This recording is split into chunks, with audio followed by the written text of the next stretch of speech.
آج ہے 3 محرم اور میری حالت فل ٹائٹ ہے. دوسرے دن فیور ہے اور آج گیا تھا ڈاکٹر کے پاس, انجیکشن بھی لگایا اس نے. سمجھ رہے ہو نا. اور دوائیاں وغیرہ دی ہیں. ابھی کچھ بہتر ہے کافی پہلے سے. ابھی نکلنے لگے, ریڈی ہو چکے ہیں, نکلنے لگے ہیں. اور ویسے ملتے ہیں آپ سے. اسپائڈر مین پین, اس کو پہنو.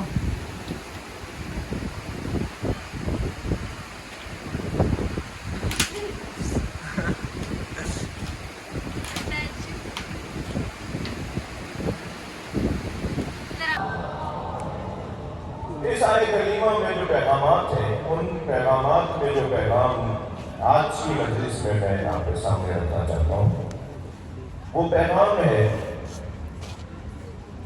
مجاہدوں کی ہمت. پہلے تو میرے بچوں جوانوں آپ کے ذہن میں رہے,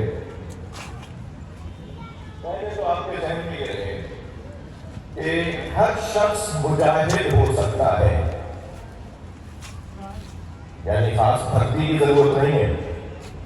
اللہ نے مجاہدوں کو پہلے ہی لا الہ الا اللہ کہنے پہ بھرتی کر لیا. یہ جو محمد رسول اللہ آپ نے کلمہ پڑھا ہے نا, یہ آپ کی بھرتی کا اعلان ہے. اور جنہوں نے لا الہ الا اللہ محمد رسول اللہ کے بعد علی ولی اللہ بھی پڑھ لیا ہے, پھر ان کا جہاد بھی کچھ اور ہے. یعنی اور مزید مضبوطی, اور مزید ذمہ داریاں, اور مزید استقامت, بہادری.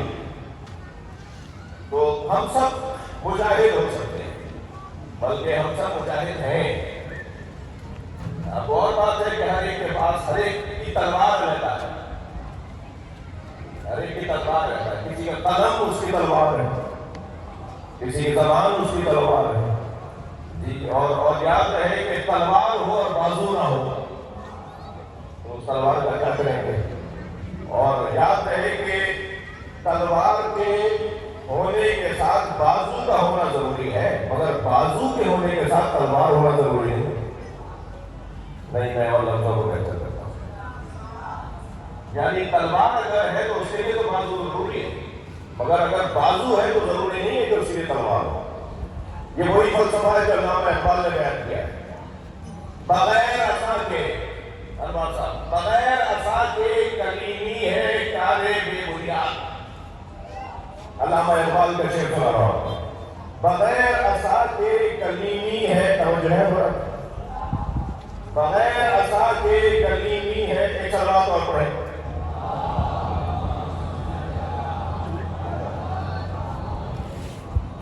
ایک اور صلوات.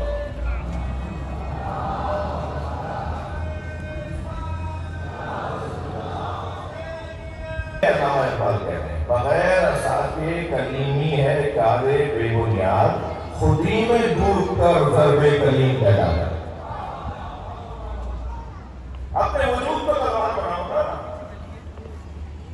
اپنے وجود کو تلوار بناؤ, اپنے وجود کو قلم بناؤ. مولا علی کی آنکھیں اہل اللہ نہیں تھیں, علی کا پورا وجود اہل اللہ ہے. ہاں, جب ہم کہتے ہیں ہمیں خوش ہو کے نعرہ لگا دینا شاید آسان ہو, لیکن یہ کام آسان نہیں ہے. اس کے لیے کچھ چیزیں رکاوٹ ہے. اس کیفیت تک پہنچنے کے لیے کچھ چیزیں رکاوٹ ہے. یعنی ہمت, شجاعت, بہادری, استقامت, میدان میں ڈٹنا, اپنے نظریاتی دشمن سے مقابلہ کرنا, یہ آسان کام نہیں ہے. مجاہدوں کو بتا رہے کہ میدان میں رکنا اور میدان میں ڈٹ کر مقابلہ کرنا بڑا مشکل ہے. اللہ نے ہمیں آزمایا نہیں ہے, تو جنہیں آزما لیا ہے ان کے اوپر تبصرہ کرنا اتنا آسان, اتنا اچھا نہیں ہے, اتنی اچھی بات نہیں ہے. ہم نمازوں کے میدانوں میں ہوتے تو نہ جانے کیا ہماری کیفیت ہوتی. میں آج کی اس مجلس میں اگرچہ مجھے تمہید میں زیادہ ٹائم لگ گیا, لیکن کوشش کرتا ہوں کہ مختصر اور مکمل بات کروں. یہ کہنا چاہوں گا کہ اس کیفیت کو, یہ جو कअन्नहुम बुन्यानुम मरसूस, सफ़्फ़न कअन्नहुम बुन्यानुम मरसूस, कुरान कह रहा है इन्नल्लाह युहिब्बुल लज़ीना युक़ातिलूना फ़ी सबीलिही सफ़्फ़न कअन्नहुम बुन्यानुम मरसूस है। इस आयत में सब की बढ़ती है। ये कैफियत कैसे जाएगी? आसाब के बगैर जंगें नहीं लड़ी जाती। यानी अगर आसाब कमजोर हो गया तो तलवार शायद अपने को नहीं मानी, उस तलवार से कोई फायदा नहीं, उस असली से कोई फायदा नहीं। अपने आप को मजबूत बनाना है, यानी जात को, खुदी को, अपनी वजूद को मजबूत बनाना है। तब ये मरहला आएगा कि मजबूत लोग हैं तो अपने मैदान में आ जाए। फिर ये मैदान में उतरे, हर एक को मैदान में भी नहीं भेजा जाता। ये नाइंसाफी है कि हर एक को मैदान में भेजते हैं।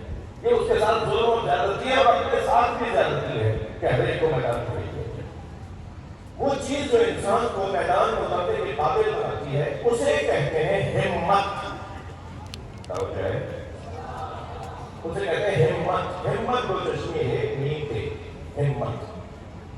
हिम्मत की तारीफ क्या है? हर चीज को उस वक्त तक मैं नहीं पहचान सकता, नहीं जान सकता जब तक कि मैं उसकी तारीफ न समझूं।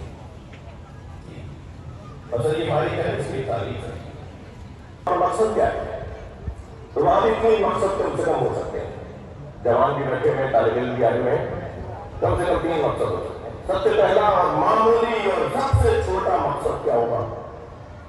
वो ये होगा कि डिग्री हासिल करेंगे तो नौकरी हासिल करेंगे। ये वैसे वाह कहने की जगह नहीं है, ये आह कहने की जगह है। तकलीफ के बाद डिग्री हासिल करेंगे, क्यों पढ़ रहे हो? इस बच्चे से पूछें, जवान से पूछे, बेटा पढ़ क्यों रहे हो?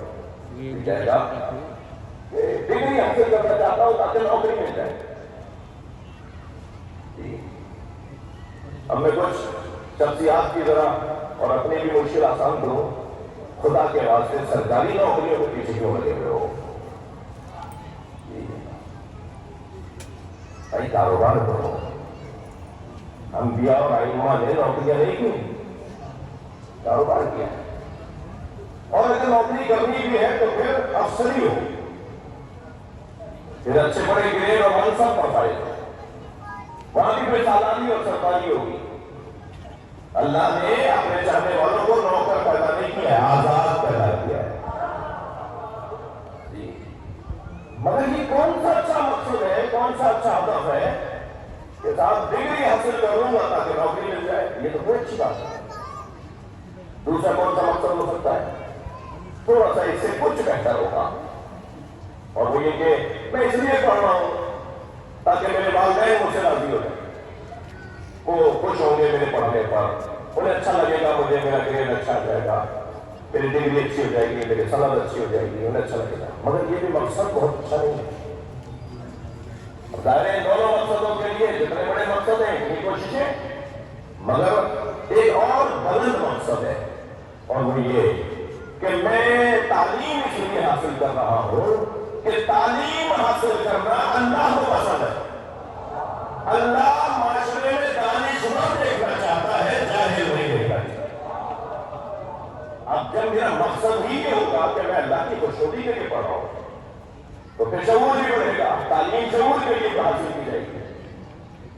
मेरे साथ एक वजीर तालीम थे, अब किसे 10 साल पुरानी बात कर रहा हूं, और वफाकी वजीर तालीम की तरफ इशारा है।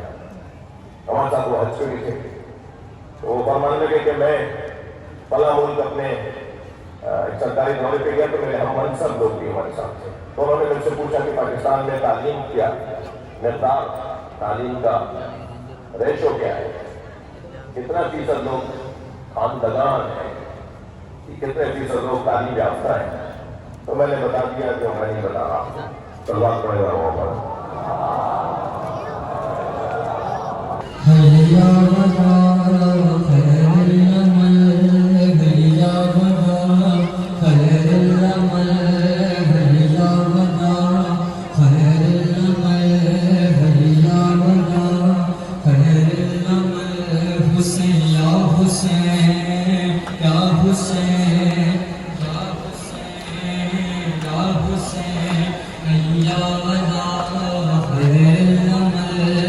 کرتے ہیں اینڈ ملتے ہیں نیکسٹ بلاگ میں. تب تک کے اللہ حافظ.